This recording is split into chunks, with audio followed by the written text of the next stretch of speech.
Alright, so more Gorgonopsids. There is a mark here as well, which probably I shall show in a future video. No! Ah, you got me. 3? No, yep. I can't count because lightning's in the way. It looks like 3. Yep. 3 Gorgonopsids.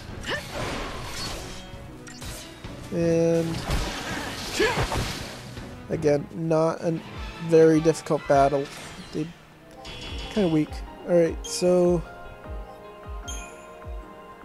take a look around. It's a pretty nice place. Infested with wild enemies. I don't like them though.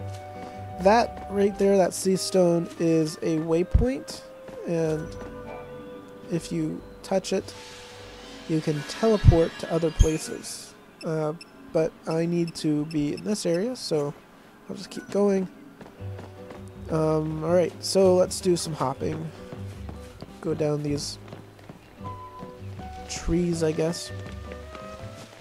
This is a very interesting area for... I guess we're on the inside of a cliff, and there's little growths outcropping on things, and large trees and stuff, and it's a nice little place.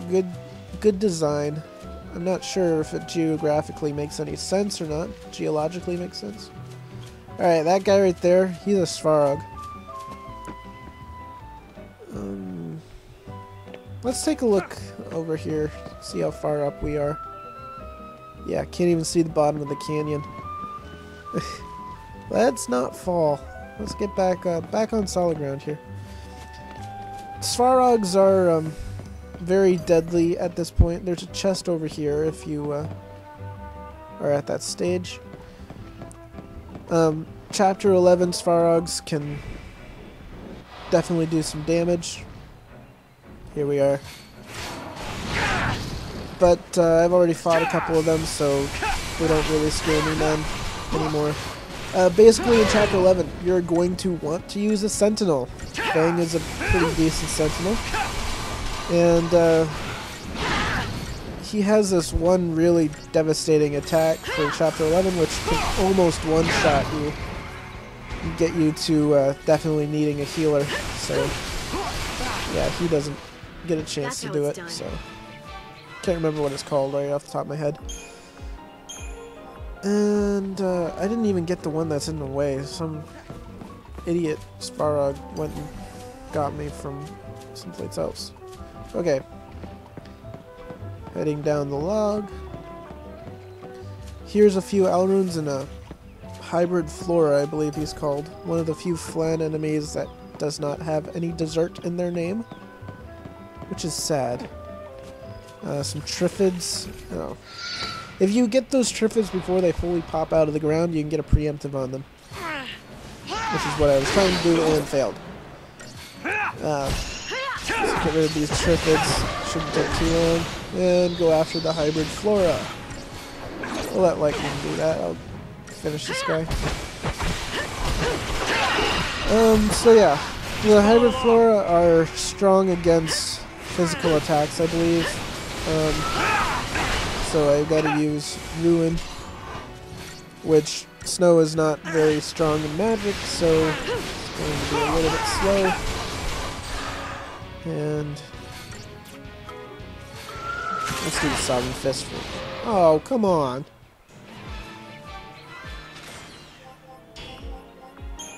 That's like the best attack ever. Sheesh. Aside from maybe the High Wind. High Wind's pretty cool. You get 2 choices around this way. Again, 2 choices here. There's chests up here. There's a sea stone down there. Save point over there. So over this way. Here, Munchkins. Munchkins! Like the Triffids, if you get them before they stand up, you get a preemptive on them. Munchkins! So small, yet so tasty. No problem. Okay. I need to head this way. There's more to the right there, but I need to head in this direction in order to get the R&D Depot that I need to get. So let's fight these Munchkins. These guys are a little dangerous back in Chapter 11. You saw me fight one, a group of them in the entrance to Tejin's Tower. And that was after I'd leveled up substantially, but they are almost always in groups, and they are a little bit difficult to fight if you're not leveled up. So be careful fighting them. There are 3 types of these guys, goblins, munchkins, and I can't remember the 3rd type. You'll see them eventually, trust me. More things to climb over. Ah, Hyperflora, let's avoid him. Don't need to fight 2 of them. Save station. Alright, this is a pretty interesting area. Let's get rid of the Hyperflora.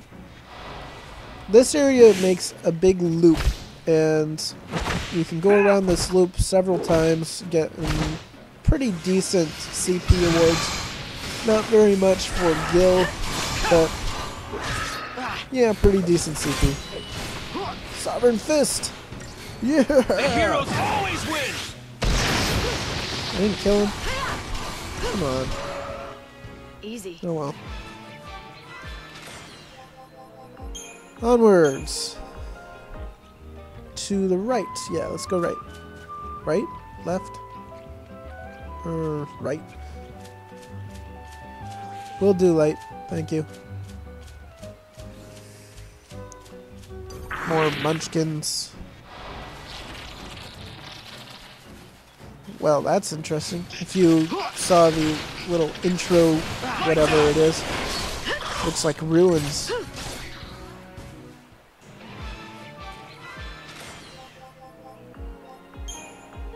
Spined horn or something. None of those are the Triffids, I guess, so that's good. Looks like a big group of enemies here. Oh, these guys aren't bad. I can get rid of them. One-shot them all. A whole bunch of Layax. And the blue one is a Rangda? Yes.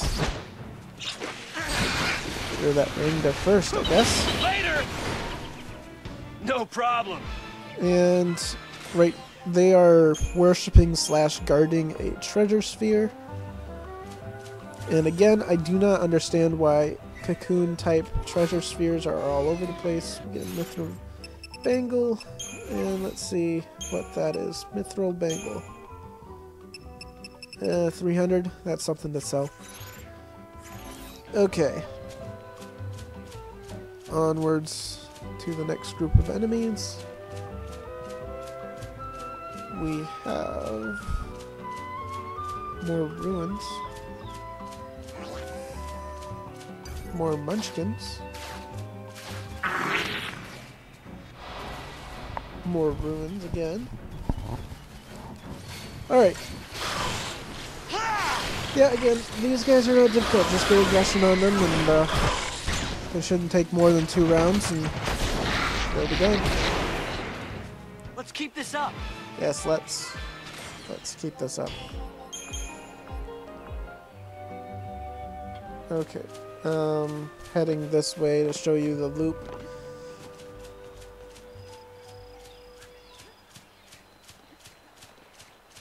This is a nice area, but it's one of my least favorite areas. Some islands and some Triffids, it appears.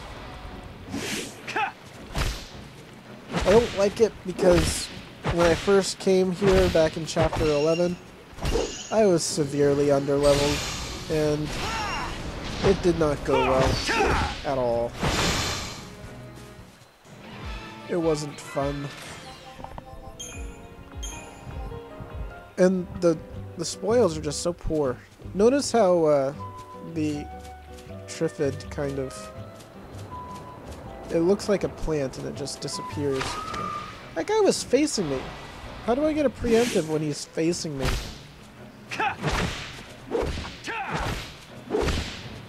Yeah, the Triffids basically just, they pop out of the ground when you kill them. They leave the bush still there. Goodbye, hybrid flora. Just too easy. And on to... Let's head on through here. Yeah, so when I was recording this before, I couldn't Be ready for the next fight. I couldn't do the voiceover while recording it because my wife was here and she was being mildly annoying. At one point she said that she thought that the whole house was caving in. In case you're wondering, it wasn't. It really was not caving in. Everything was fine. I love the fast forward version of this. It's just hilarious. Okay. Fight through these Munchkins. Battles are even shorter than fast forward. And here we go. Back to normal speed. Head on the way that we hadn't gone before. Clop, clop, clop. He's got big boots on. Alright. This is a Munchkin maestro. And,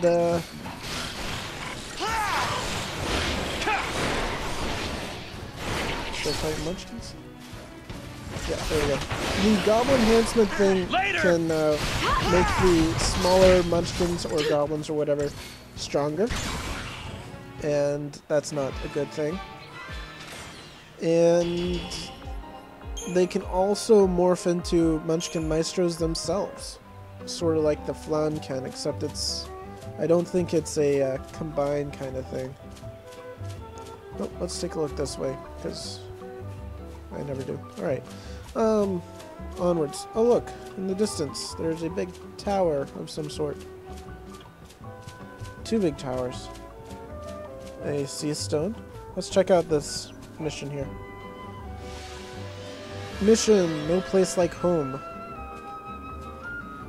A Munchkin Maestro. That's not the one I want.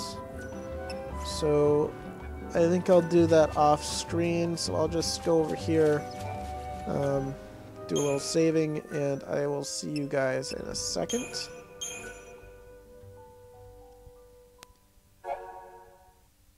And I'm back. I went and defeated that guy, and now I shall head into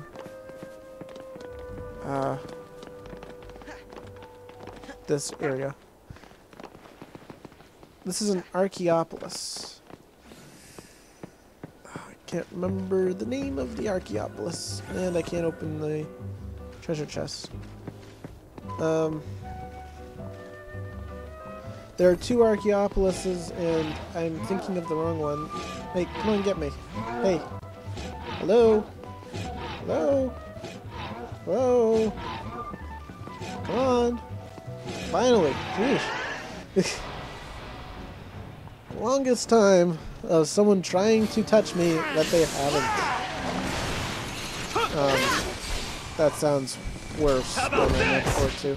Anyways, here are some Melapses, and the Melapses are like the Varkalaki, and I think they're stronger. Easy. They have more resistances than the Varkalaki, but all in all, they're winged Seath and not very difficult. So, where'd that treasure chest go? Take a look at the ruins through here.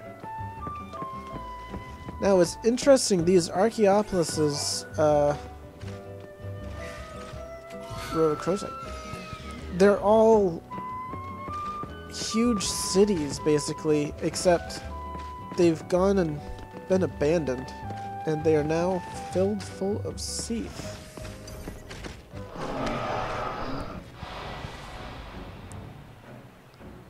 They are filled full of Taxon and now Melapses in this one. Makes you wonder what happened to the inhabitants and why there's so many Seath here.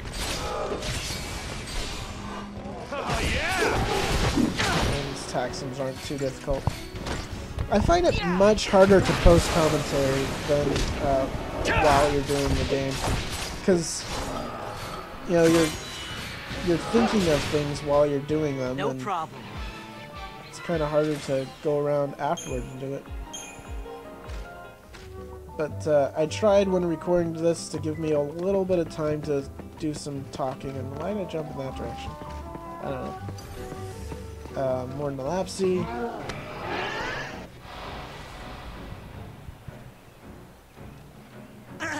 And taxi. I didn't see him. Okay. I'm trying to give you my first thoughts on this, though, even though I have to record it afterwards. Because I did have some thoughts, surprisingly enough. I did think during this, and yeah, so onwards.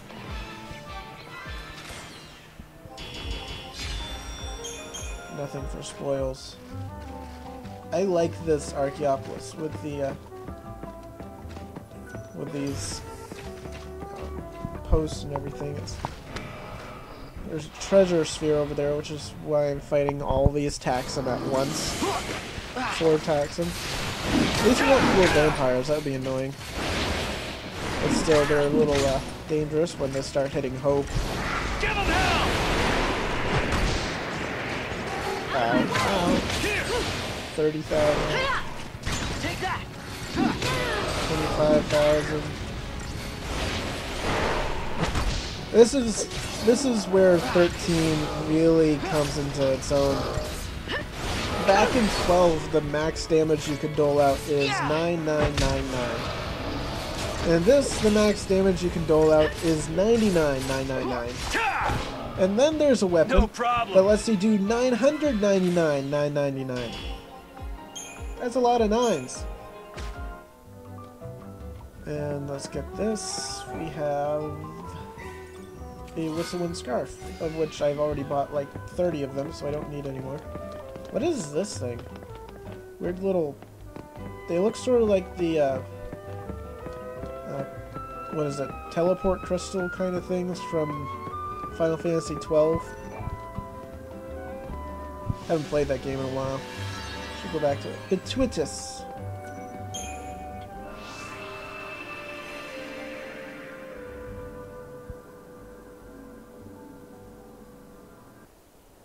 Well, that's interesting. We have a cutscene, and it appears all of the enemies are leaving, which is more obvious if I actually had enemies left in there.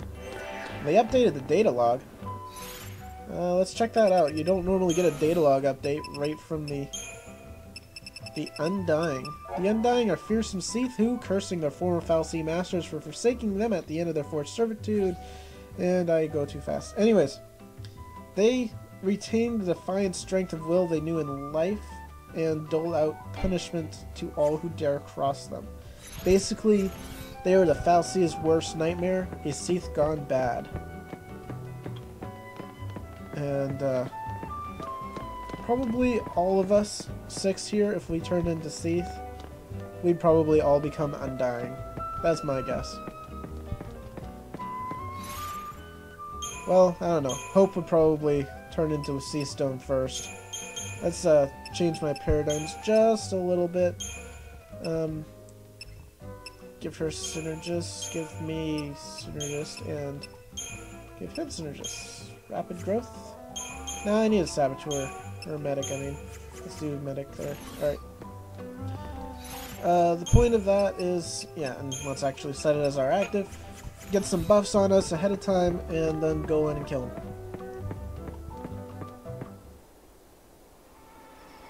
Hear something buzzing. There he is! Gratuitous! He does not look happy to see us. If you come in here and you find Gratuitous is too much for you, back in Chapter 11 for instance, yeah, Miasma is very annoying. Anyways, if you find he's too much for you, go back to the Sea Stone and cancel the mission. You can't get by him without killing him, unless you cancel the mission. Thanks. So, yeah, he's not too bad. just buff yourself a little bit and then go after him. This is kind of the technique you should use for Chapter 11. Maybe with a little more caution, adding a medic or sentinel in here. Yeah, so you'll see that my my score is not very well. Diversity, Archaeopolis, miasma. I'm not a big fan of miasma at all. And by the time I realize that I'm not going to get him anywhere near stagger, it's already gone way too late. So here we are. 3 stars. Totally could have done better. And for that, we get the R&D Depot, my favorite store, and I shall show you in a second exactly why.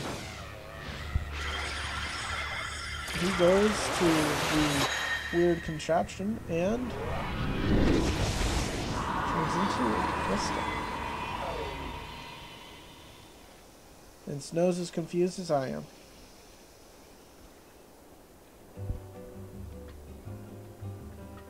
Alright, well, with Batuitas taken care of, let's go on and head out of the Archaeopolis.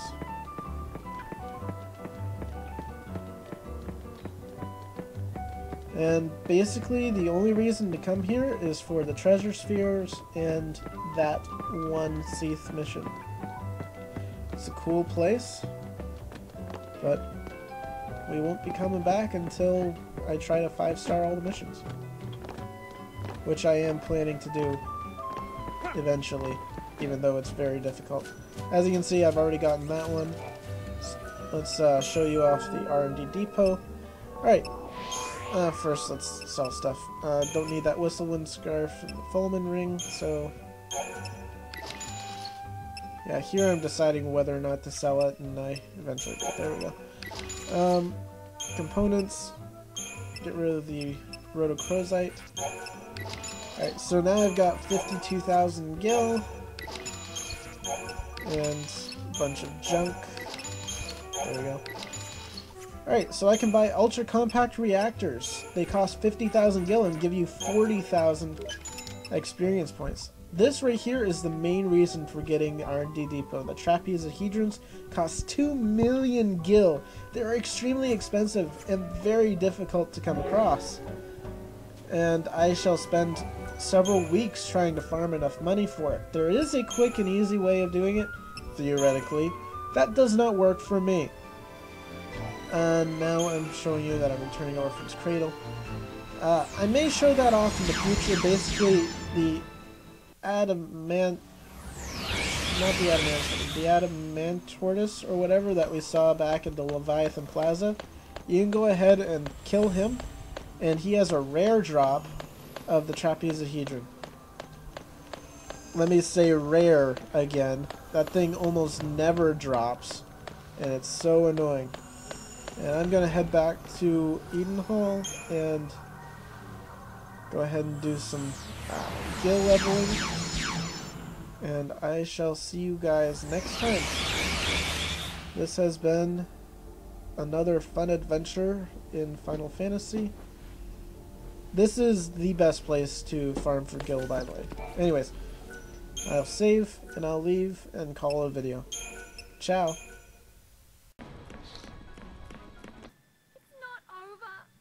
Subscribe for another video tomorrow.